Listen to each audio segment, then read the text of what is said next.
Hi everyone, I'm here today with Theo Millward, who is a man wearing many hats, but I'm going to let him tell you about some of those hats because yeah, I got a problem scrolling down his LinkedIn page. So, Theo, welcome. Thanks, Doug. Yeah, a few things. So probably best known for being CEO and founder of Franscape, which is a franchise software platform, but kind of winding back.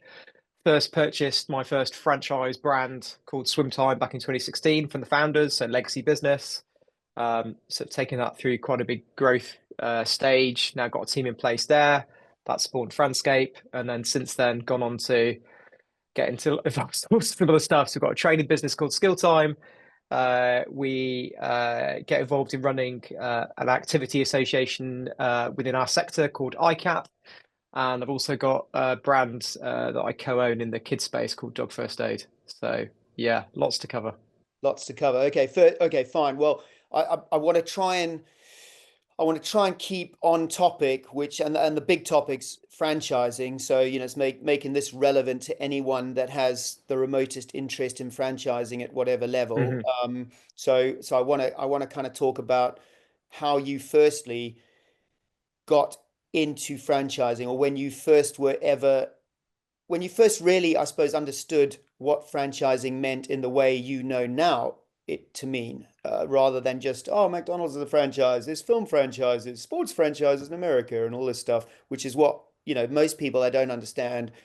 That's the kind of things they'll say if you say, do you know what franchising is, right? So, just Mm. tell me about when you first understood when franchising was more than some of those things. Probably when I bought Swimtime, so I'm probably guilty of being in exactly what you described. So I studied business at uni, and I think you do. It's a part of a tiny module. I know this is something that we talk in the sector a lot about, and I know it's an issue in schools as well. Funny enough, I did a talk to some students at my old school this week about franchising, and it was nice to hear that at least it was being mentioned in the business study syllabus, which is more than what was happening at my day. So yeah, and answer your question. So yeah, when I bought Swimtime, that's when I first understood what it was, or thought I did. I remember the founder Barry saying to me, running a franchise operation is not like running a normal business. And I remember going, oh yeah, yeah, sure, sure, sure. And as you do when you're young and probably a bit naive. And yeah, I think over time, I think the big thing that stood out for me is the relationships. So the relationship between a franchisee and a franchisor, how that differs from an employer to an employee. That's probably been one of the biggest things to discover and learn about. So yeah. Yeah, no, it's interesting. So when were you at uni? What years? Oh, now you're testing me. So let me get this right. Oh 03, So 03 to 07, I Yeah, think. okay, I was at uni. I went to Plymouth. I went to Plymouth Business School, which was a uni. I think it was a polytechnic. They'd been converted, but that was 96 to 2000, right? And I did a business studies degree with a marketing kind of bolt on, and I did a Hmm. year's work placement as part of that as well. And I swear. I never ever heard the word franchising. So that was a little bit before you started getting involved. And it sounds like you might have just heard the word franchising in a module or something. I honestly never did. So I came out of business school in 2000, not having a clue. I still thought franchising was McDonald's or film franchise, whatever, all of those things. Hmm. So weird. And so yeah, it is good to hear that maybe it's starting to take hold a little bit more at business schools around the country. Yeah, well, I kind of pitched it with the students actually of kind of like the the fifth way, right? Okay, so I said there's four ways to make a lot of money. All right, you can steal it, and that's actually quite difficult. You might want to steal it, but keeping it's incredibly difficult these days. You can inherit it, very unlikely. You can change time for money, which is basically being an employee, or you can be start a business. And I basically propose that there is an extra one, which is franchise that sits kind of between the two, and that's how I structured the session because it's kind of that particularly if we talk about risk and potential, preaching the converted here, but if you look at failure rates in businesses, it's well reported that how much lower that is with franchising. And I spent a lot of time with the students talking about, well, let's just think about if I wanted to start a business, all the things I'd need to do, all of the processes I'd need to consider, all the things I'd need to buy, whether it's trademarks, brand, the method, the model, like all this stuff. And compared to a franchise, it's like, well, what if somebody gave you all this in a box and the differences? And I think they'd never really thought of it like that. And they also don't necessarily think about some of the wealth, particularly in the UK, there are a number of high net worth individuals who have portfolios of franchisees. So they've got a number of different brands, very successful people making a lot of money, even though they're paying those royalties and maybe not in control. And it's a very credible way of building a portfolio. And I think we as an industry, we need to build on that conversation and try and elevate its status amongst people who see it as part of a wealth building tool, because it is logically, it just makes so much sense, right? You're de-risking it by probably half and only sacrificing maybe 5-10% margin. That's what we're talking about here. It's crazy. Why wouldn't you do it? Yeah, yeah, exactly. No, no, I like the way you put it, those five things, and franchising sitting in that kind of niche, if you like. It's so funny. I don't think it's going to catch on, but I was just a couple of days ago, I was like thinking about writing something or doing a YouTube video, which I never have time to do. So I never end up doing these things, but I've got all these notes about, oh, these great aspirations to do it. And I was thinking, oh, how can you combine like someone who's an employee but now they're a franchisee, so they've got their own business. And the best I could come up with was employpreneur, which is terrible. But that was it was like someone who is slightly entrepreneurial. They want their own business, not entrepreneurial at all though, because that's your Richard Bransons and true entrepreneurs are like they fail multiple times, and it's kind of a crazy world to be an entrepreneur, Mm, really.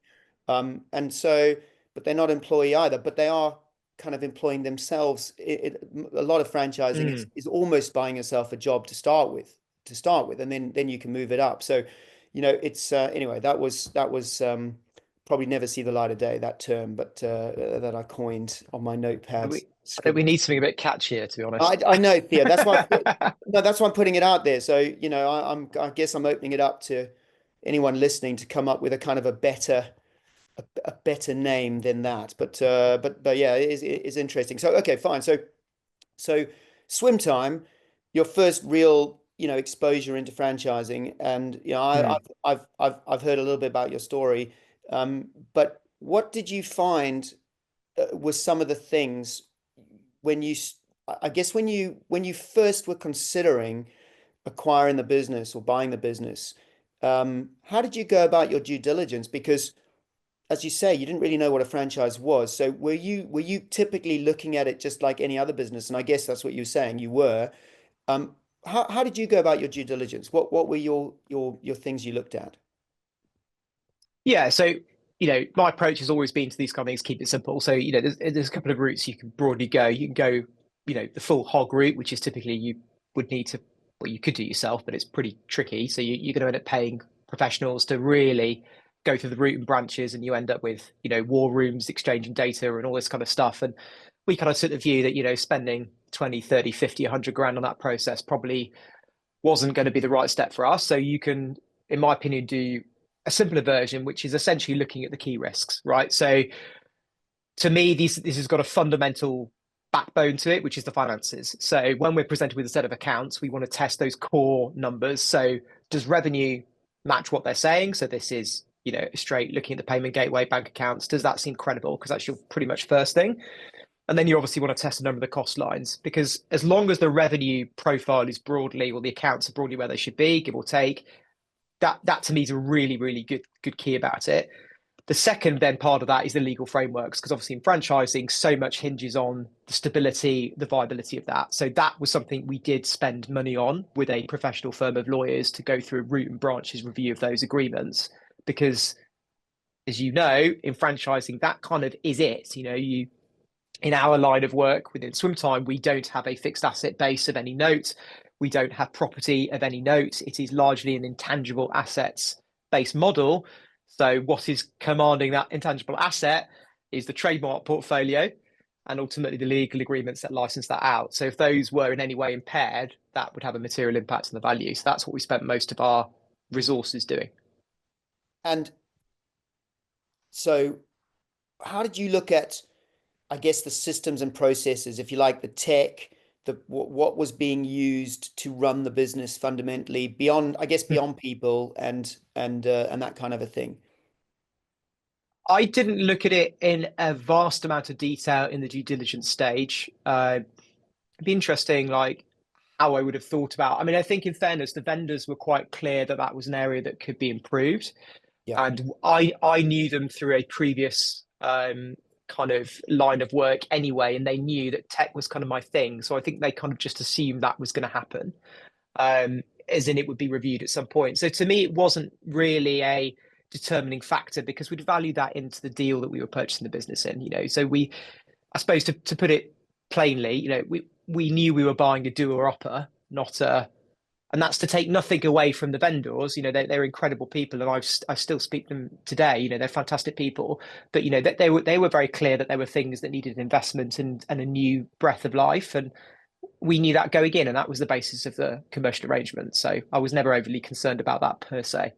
Okay, so yeah, so I wanted to dig into that. So that's absolutely fine. So Mm. yeah, you tell me about your tech background because that's what I just before we get into swim time a bit more on the tech. Yeah. What is your tech background?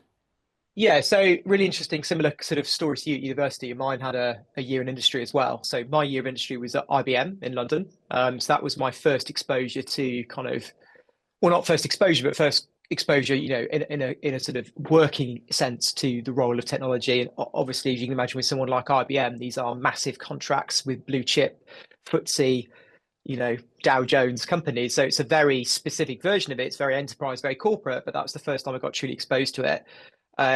Always loved tech growing up and been, messed around with computers and all that kind of stuff growing up as a kid. So that was part of it. And then from then on, it seemed like every sort of role I had a real tech element to it. So the first sort of job I had as an employee was building a recruitment.com for an entrepreneur up in the north. So worked on that. You mentioned failure as an entrepreneur. That didn't work as we hoped, and then ended up training as an accountant of all things and trying to train with Grant Thornton. Um, and then I ended up working essentially in the leisure sector, kind of within aquatics. And that's when I first embarked on major tech infrastructure projects. So, how could I digitize that organization? How could I digitize processes and build efficiencies? And that's when I really got the bug for it and really could see the causes and effects. So, taking a legacy based process with all its costs and components, really modernizing it and taking that through from design, conception, delivery, but crucially managing the results. And that's the first time I got to sight that entire continuum. So once I did that, I was hooked because, as I'm sure we're going to come on to, the results when it's executed well are nothing short of profound. So once you own the business, you obviously want to get that value growth, obviously, because we're all in it to build wealth. So yeah. Okay, great. All right. So that sets the story for yeah, what the way that you once you'd acquired Swim Time and you'd bought it Mm-hmm. effectively, how you then started to look at improving the infrastructure, the processes, the efficiencies, the relationship between franchisor, franchisee, and ultimately the customers Yeah. at that end. And how did you go about that process of deciding what you needed to put in place, which would really help the growth? Yeah, it's a really good thing. So much angles we can go down, but I'll start here. Like, in my humble opinion, anybody who's going to go into any business, be that an employee, investor, whatever, your first thing to do is to listen, to look, and to do the bare minimum. So my advice to anybody is you don't want to be doing anything for probably 3 months because the chances are there will be potentially emotional responses, or you're unlikely to have had the passage of time to understand the nuances around the business. So, as weird as it sounds, the first thing you do is you do nothing. You leave everything as it is, listen, learn. As they will say, God gave you two ears and one mouth. Just asking lots of questions, just listening. Of course, you tweak a little bit here and there, but generally just get the data in. Just get a sense. So, a couple of themes very very quickly emerged. So one thing was that I felt, and we had a legacy system in place from a supplier, and I felt that my confidence in the data that was giving me was not where it needed to be.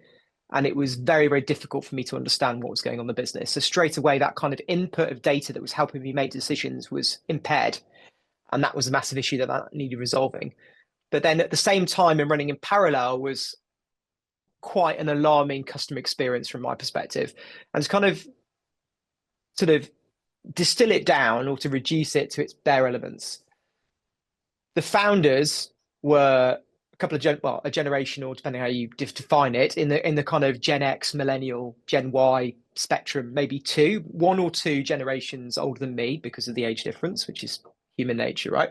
So the business they built was phenomenal at serving people just like them. So when they start the business, they were parents, they had a problem finding swimming lessons. It's a really common story in franchising where the story goes. Fast forward 20 years, the world has moved on, Doug. And that's not a bad thing, right? But they are no longer parents of school-age children. They are no longer living and breathing the generation that now is school-age children. And if I was to distill, the one thing I did was I said, well, okay, if my school-age mother is at that time, say, 30 years old and was typically born in, the mid 80s, roughly, or mid to late 80s, what are the values? What are the norms? What are the accepted way of doing things for that individual? And it's really, really simple that individual was typically the first person to come across Facebook, the first generation to come across mobile devices, and they live on one of these, right? So these are the kind of people that would book a haircut online, a meal online, a movie online, a flight online, right? So that is what they want to do. All we do is basically hold a massive mirror up, and this is where you get to hold neuro-linguistic programming and all this crazy stuff, right? But you basically mirror back their worldview. And if you mirror back their worldview and create a process that they understand and is familiar, you will materially improve engagement and conversion. That's essentially what we did. So we modernized the process to make it mobile phone centric, obsessed on how these people think and act, and curated our buying experience to mirror that.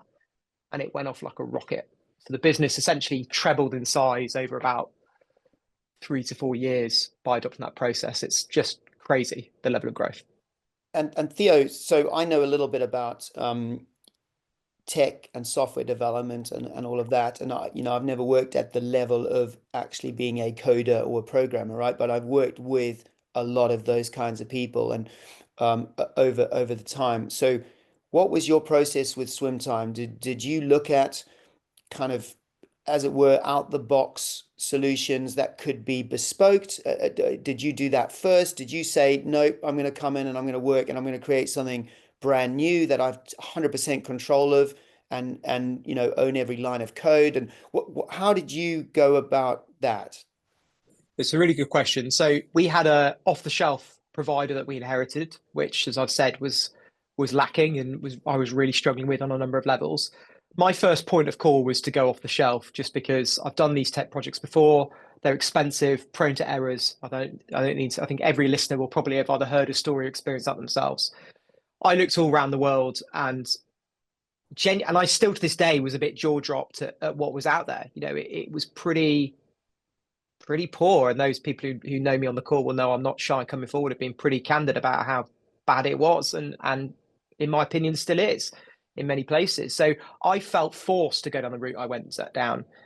Um, it's a really hard road to go down, and I think the pavement is littered with bodies of brands that have tried this and made a horrible mess of it. And that's not me saying this being, well, look at me, aren't I great? I've made a success of it. I think part of that is experience. Part of that is, we're pretty good at executing it, but it could easily have gone horribly wrong. And we had a number of, scary moments of, this really could not go the way we want it to do. And throughout the whole process, when we developed it and deployed it, it's all very well me sitting here, cock of the wall going, well, aren't we great? We trebled the business and now we've got a SaaS platform that's all over the world. And isn't that amazing?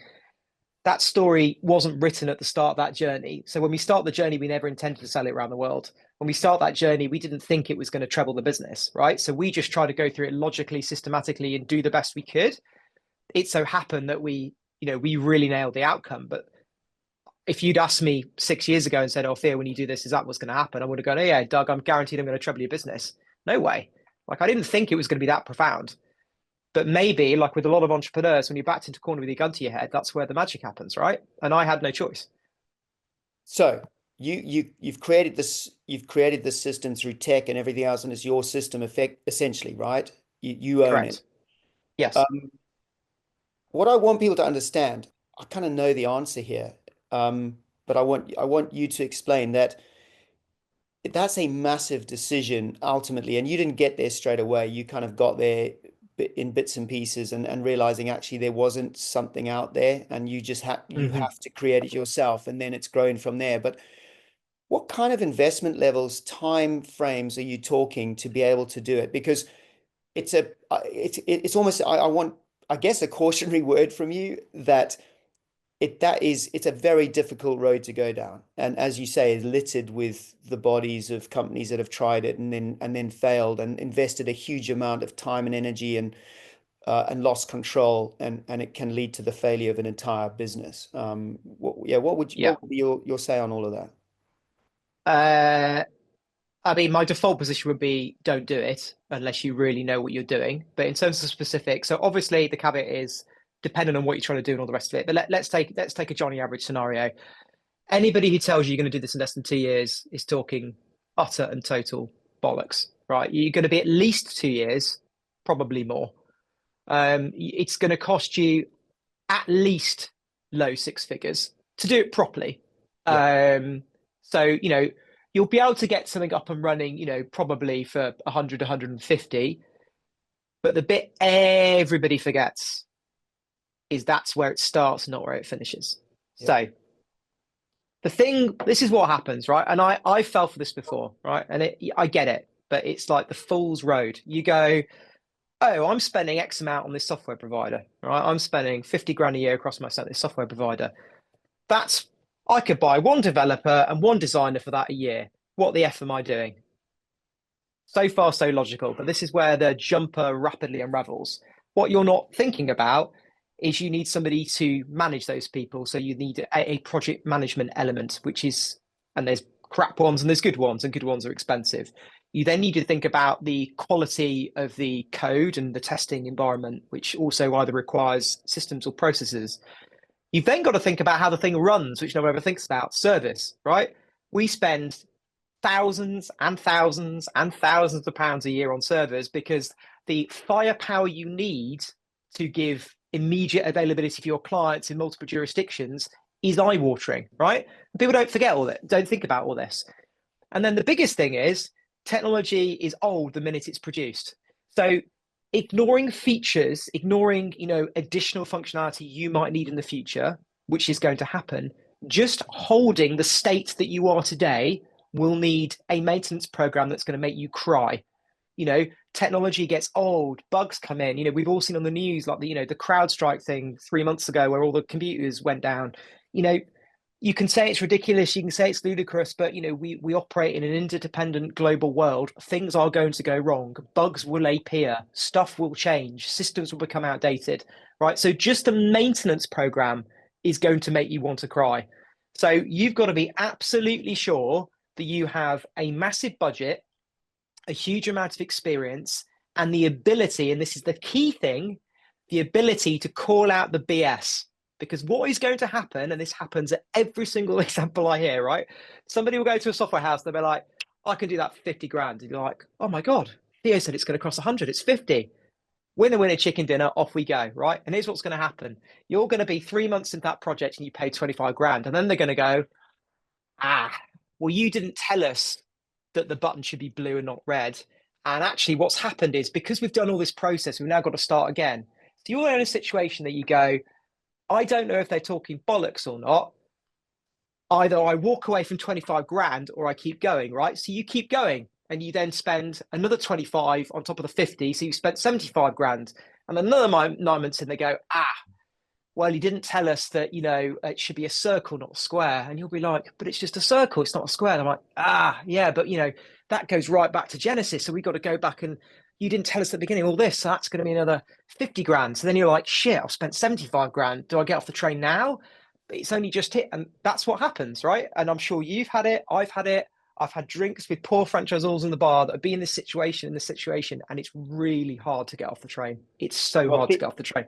Theo, just hearing you talk about that, like I watch Grand Designs, right? I'm sure a lot of people do on TV, Grand Designs, and it's really really similar to building your own house, like saying, all right, I'm going to start with just a field, and I'm going to build my own house because because in that way.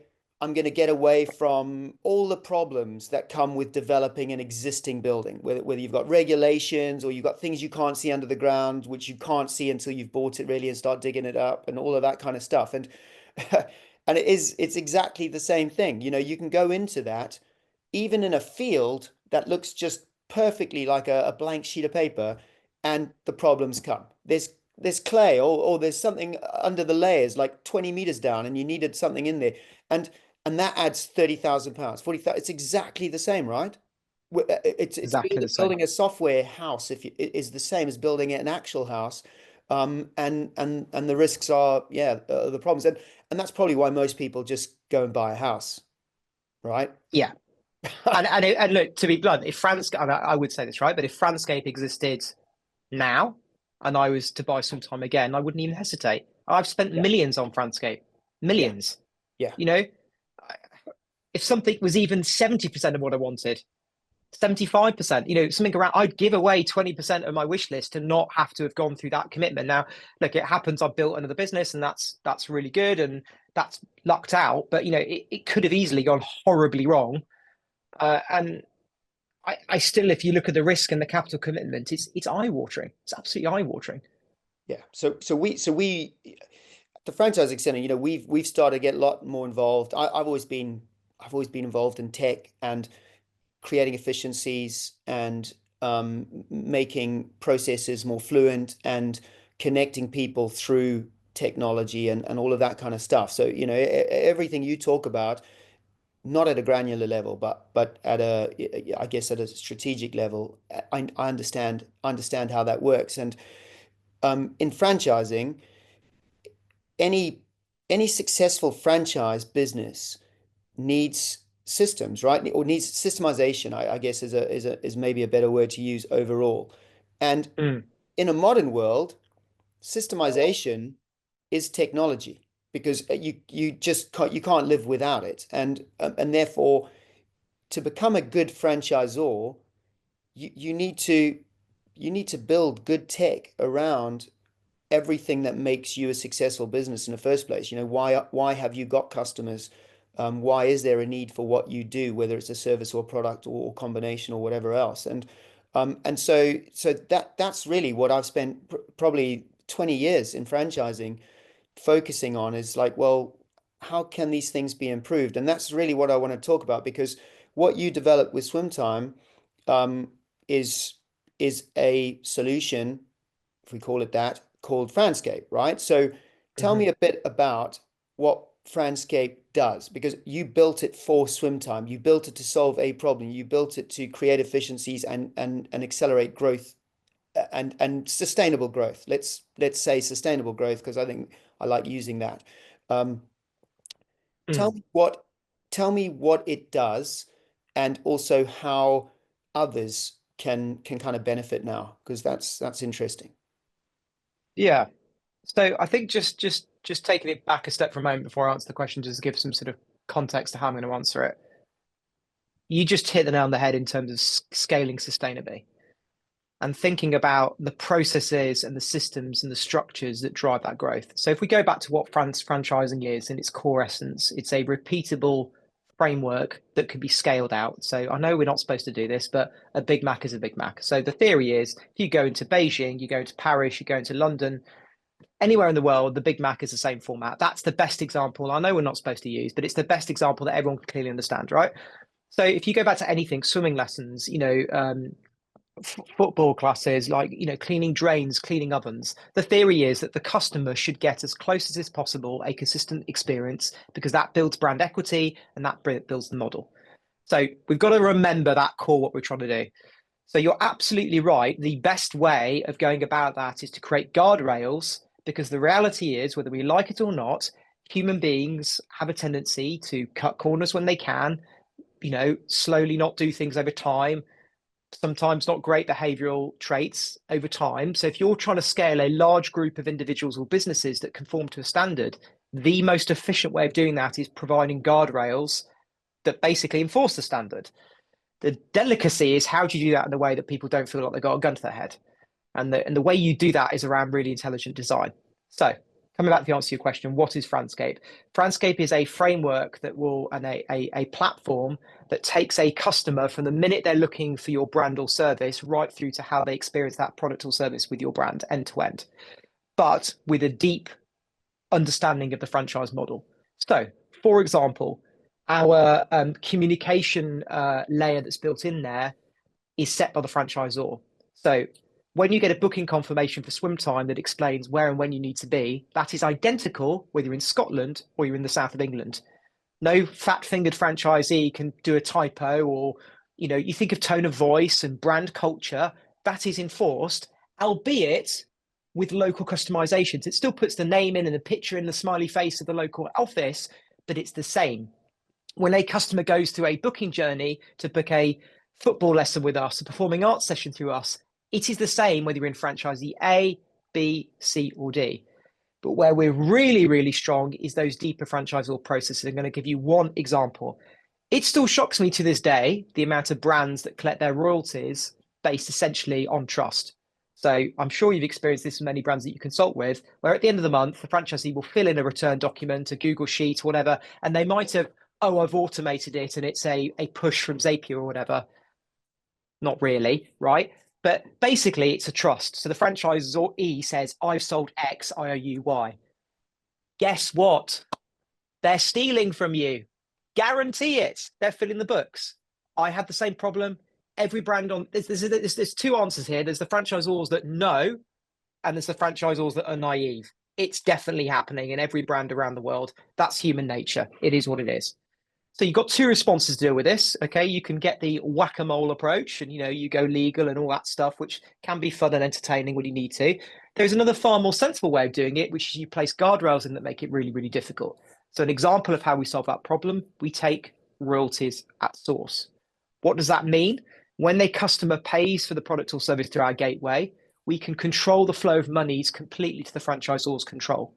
So you, Doug, might say, I, as Theo, owe you 10% for every pound I'm going to spend. I don't, by the way, but you might say that. If you're using Franscape, that 10% will go to your bank account instantly in real time every time a payment is made. And that is the best example I can give you of how we take one process and completely transform it. And that's just one. Multiply that by tens, hundreds. The effect is profound, as Jeremy Clarkson used to say. So who is your ideal customer for Franscape? Because there's a lot of businesses out there. Do you look at Franscape and say, you know what, you built it for a specific purpose with the way swim time works as a business? There's lots of businesses that work in a similar way. And are they the low-hanging fruit, if to use that term, that are best to look at Franscape first, or have you adapted Franscape to work outside of how it's used at swim time or other booking type systems where there's a service and so on? Yeah, so in essence, at the moment, our main niche is as you described. So any sort of booking type service, we are we on our vision is to attack some of these other markets because it's a clear need, and we have conversations all the time where people are so unhappy with some of the incumbents that they quite frankly pay anything to not have to use it. So those conversations are ongoing, but we're bizarrely not just franchise centric. So one of the areas we're seeing a lot of growth in is with large mergers and acquisition projects. So particularly private equity backed or institutional backed brands that are consolidating. We are an incredibly powerful tool for those brands because the speed at which we can provide data to help them do that process is quite extraordinary. So I think I said right at the beginning, one of my challenges when I first bought Swim Time was not really knowing what was going on. So one of the problems I've solved is I just have instant visibility across my entire network, like instant. So I can see literally bookings, revenue flow, numbers of customers in real time. So from an M&A perspective or a business change perspective, from your consultant hat on, the ability to know live in real time the effect of a change. So say a marketing strategy, you're going to put a new marketing strategy in and you might trial it in franchisee A and split test it with franchisee B. Within Franscape, you don't have to wait a month for the sales reports from your FD. You're going to see that literally hour by hour, day by day, how that's working. And once you start layering up those techniques, you suddenly become a very valuable tool for these bigger brands, even if they're non-franchise, multi-location, that are looking to do these big systemic changes in their business. Right. So Franscape will and is in development, but it's ready, definitely ready now for any kind of service-based franchise. That they are Correct. the people that should look at Franscape. And where should they go? Anyone listening, Theo? Where's the best place to start to kind of that, exploring the journey of whether Franscape could be the right solution for them? Yeah, just go on the website. So franscape.io, pop into Google. There's a video demo about 10 minutes. You don't need to speak to me if you don't want to, just have a little look. And then from there on in, if you want to book some time with our team, feel free. And look as well, generally, so I get the message across. Like, yeah, I've been in the franchising community now for sort of 8, 9 years. I love it. I think most people who know me know I'm very happy to give my time up, even if you just want to chat to me about, direction, learn some, even discuss a bespoke build, not with us, but just to run some of the things that we've talked about today in more detail. I'm very happy to give my time. I don't expect to be paid for it. I don't expect anything from it. If you just want to talk about the options and what you're trying to do, just get a second opinion, just reach out to me on LinkedIn. I'm honestly really happy to help the community and maybe help people avoid some of the mistakes we made early in our journey, because it just takes, half an hour of our time and you could save somebody tens of thousands of pounds. So very happy to do that. Perfect. Yeah, Theo, I don't know if you know, but we uh, during lockdown, I kind of carried out an audit because the franchising centre has been around like 25 plus years now, and we've we looked at the 800 plus brands. Well, I think at the time was like more like 650 plus brands that we had worked with over the years because we've got a database. We kept all of that, and we always used to only really be a consultancy that helped existing independent businesses become a franchise, right? Or explore the idea of becoming a franchise. And so that's where we would help. And we started I wanted to look at how many of those companies still exist today, right? Over this 25 years that we've had, there's been a touch point, some very small and some quite large touch points that we've had. And um, it was true that 80% of those 600 plus brands still existed as a company, as a business, right? So no problem there. Nice. What we then looked at behind that was how many of those businesses that still existed had franchising in their DNA, right? And that's where it was incredibly low as a percentage. You're talking like 20%, maybe less, of those 600 plus brands that had explored franchising as an independent business come to us at some point in that journey, yet the majority of them, 80%, never made it, never became a franchisor. Wow. It was a real shock to me, right? And so I wanted to understand, how is that possible? How is it possible that all of these businesses who I would say sought some reasonable advice from a reasonable consultancy business, which is us, didn't make it? And one of the big reasons for the failure, I mean, there's all the usual things that you would expect, which is ran out of money, didn't factor in recruiting franchisees, how difficult that would be. So that's ultimately the growth as a franchisor. If you can't find franchisees, you're never going to become a franchisor, right? So that was a massive failure Yeah. point. Um, but those that actually made it that far, got some franchisees on board, the massive failure point was when they'd got to a certain size, maybe 10 franchisees, and they just realized it's too difficult. The managing these people who are not employees. We talked about at the beginning. They're not employees. They're not, what are they? They this weird hybrid of people that demand a lot. We're meant to be in control of them, but they think they're in control of us. What's going on?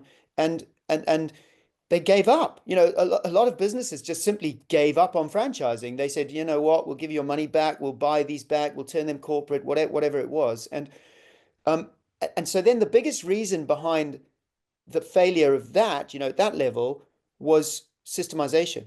And it was these businesses did not set themselves up in the right way to handle a growing network of franchisees. And that systemization really, in a modern world, comes down to tech, software, and all of that stuff that binds all of this together. And and that's why we as a consultancy started to take an interest, a real interest, because I've been involved a lot on the side, like doing various things, but Mm. saying, you know what, how can we help our clients or our potential clients solve this problem? Because we've never ever done that before directly.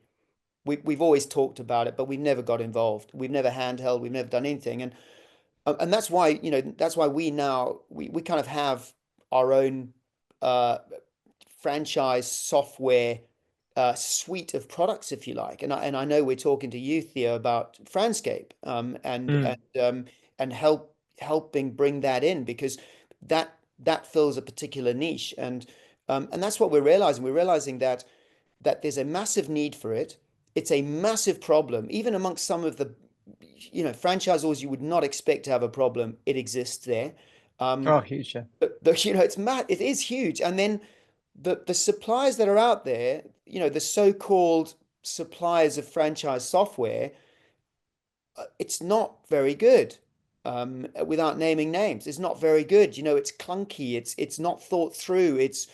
It's being led by developers or people that own these businesses that have no real clue about the relationship between franchisor, franchisee, and then the customer.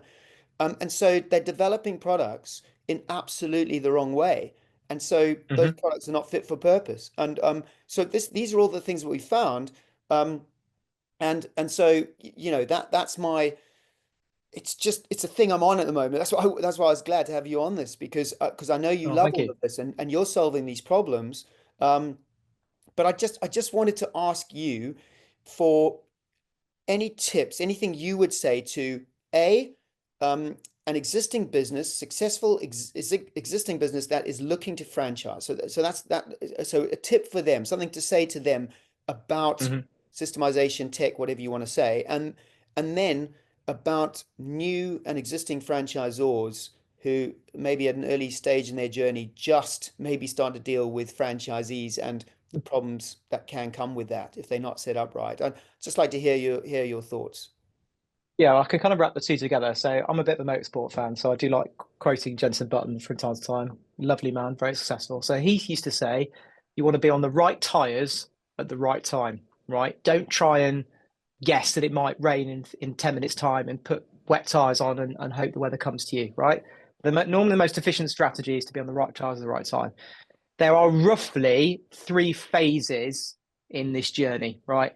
So roughly 0 to 10 franchisees, I would say to anybody, you get away with your Google Sheets, your Hacky, because ultimately, you might say differently, Doug, but ultimately it's a giant MVP, right? Minimum viable product. You're exploring the market opportunity, you're testing product market fit, you want to move fast, fail fast, evolve. 0 to 10. At about 10 is your point where you want to make a switch. And from about 10 to probably about 50 franchisees, you'll be on the next level of system, which is where you need to start thinking about more structured systemization. And at that point, you know, you should be looking at everything off the shelf as far as is humanly possible. At the sort of 50 plus, and depending on the market, it can be 100 plus, whatever. But there's a point where you probably then make that switch over into what I would call more enterprise level processes. And it's not necessarily determined by the number of franchisees, it can be the scale of inquiries or the scale of volume. And at that point is where you need to start getting really into the detail of the forensic. And that point may be the point that you need to seriously look at a bespoke option in certain circumstances if you've got a very unique model. But you certainly need to start thinking about your interconnectivity between systems, how data flows across your ecosystem, and looking at it as a whole. Those are your broad three steps. Each of those points comes with an apex point of change, which is horrible, right? Even at the MVP level, you will have 0 to 10 people where it's all been lovely and cuddly and fuzzy and it's all fun and isn't it one great party? And at some point, you've got to change everything they knew about the brand. Miserable, painful. We're not supposed to say this anymore. Man up and just get on with it, or woman up and get on with it, whatever the right phrase is. Just get on with it. It's just the sooner you rip the plaster off, the better, because the longer you leave it, the worse it will get, and the more expensive it will be. So just get on with it, chow down on that pain, and just push through it. You'll be so thankful that you've done it as long as you do it properly. The next sort of that stage between the sort of 50 up around there obviously is a much bigger, more managed process, and I would definitely say to anybody, if you haven't got the expertise in house, they need to be talking to people like you, Doug, where it's all the change process, the communication, it's the focus groups, it's that whole journey that does need a lot more thought. And that level, you really need to be having somebody dedicated in the business whose sole role is this change process. And that's often missing. Don't think the MD can spend a couple of hours a week on it and their assistant, or the marketing manager does another. No, that ain't going to work. You need somebody dedicated on this project, and it's going to take probably 6 to 12 months. But that's what you need to do. Yeah, yeah. What we try, so I totally agree with all that. What we're trying to do, Theo, is in that 0 to 10 stage, because we've either dealt with them before zero, right? So getting to the point where they can even increase beyond zero because they aren't now a franchisor, or we start working with them in that somewhere between 0 to 10, and they're looking for our help for growth, finding franchisees, whatever the contact point is to start with. And we're starting to address and get them thinking about the world that we know to be franchising, right? And a developed franchise, because they have no clue. They have no clue, Mm-hmm. really until they've got over 10 about the problems that can and will exist. If and no matter how, no matter what you do, there's always going to be some issues, but there is a lot you can do in that 0 to 10 to just get your mindset right and get your systems right, and start moving from, as you say, those Google Sheets and things, which in the beginning, oh yeah, it's cheap, it's easy, everyone kind of knows Google a bit, it's like it's fine, whatever. But there are obviously solutions that can be put in which are um, incredibly cheap or not expensive because they're on a kind of a user by user level. So if you've Mm-hmm. only got two franchisees, you can even put some of these systems in place with two franchisees, even one, because you can use Yeah. that 0 to 10, not using the Google spreadsheets, but then refining and making sure that that solution is the right one. So that when you get over 10, that the changes maybe from one decent system to a better one, or you're actually part of changing that system you're already using, and that becomes less painful. So I totally agree with you, and so that's what we're trying to get companies to think even before they franchising. What systems do you have in place now? And that's great. There's a lot of companies invest a lot in software, but you're going to need a new kind of software suite to manage the relationship between franchisor and franchisee. Because what you've built there helps you with customers and so on and so forth in your business, but it's totally different. And there does need to be some franchise centric stuff out there. And Franscape's Mm. obviously one of those. There's a number that we work with, and they're all, if you like, off the shelf now. Franscape is off the shelf now. You built it. It's pretty much built, and it works super well for those brands that fit it right now, and you'll continue to develop it. Um, but there are some, and there's becoming more brilliant, off the shelf systems, and we just want to be that advice and guide to say, look, go check Mm. these guys out, go check them out, go talk to Theo, because your business model really, Franscape really fits helping you. Go and have a chat now. Maybe don't do anything Mm. for a while, but have that chat, open your mind, open your eyes, and know what you got to do when the time's right. So yeah, um, Love that's it. it. Yeah. So well, You do a Thea, better look, job than me, Doug. no, look, we could carry on, we could carry on talking for forever, but I just want to wrap this up, Sure. and maybe we'll do a part two on this, because I think it's a massive topic, and we can start to delve into segmenting the franchise processes with different solutions, from a software and a tech level at each of those segments. So I think maybe there is a part two that we need to have, and maybe plan it a little bit better, because get the information out there. So but yeah, for now, Theo, thanks so much for your time. Cheers, Um, Doug. and you can have the final word. What would you say to anyone? Say whatever you like in terms of, yeah, go for it. I just reach out and ask, right? Don't, whether it's yourselves or anybody else, don't be afraid to ask. Having extra opinions isn't going to do you any harm. It might make the decision making process more difficult, but having more information to help you consider the best route is always going to help you. So yeah, as I said earlier, whether it's myself or you guys, just pick up the phone and talk to people, because a lot of us are really happy to help even before a commercial relationship starts. So you use that camaraderie within the sector, because it's an awesome sector. Exactly. I like that. That's it. That's exactly right. And we are exactly the same. We will always spend a lot of time talking to people before we'd even consider charging any money Yeah, and going to the we're the next same. step. That's just the way we work. So, okay. On that note, Theo, thanks so much. Have a good rest of your Cheers. day, and I'm sure we'll bump into each other soon. That's good. Cheers.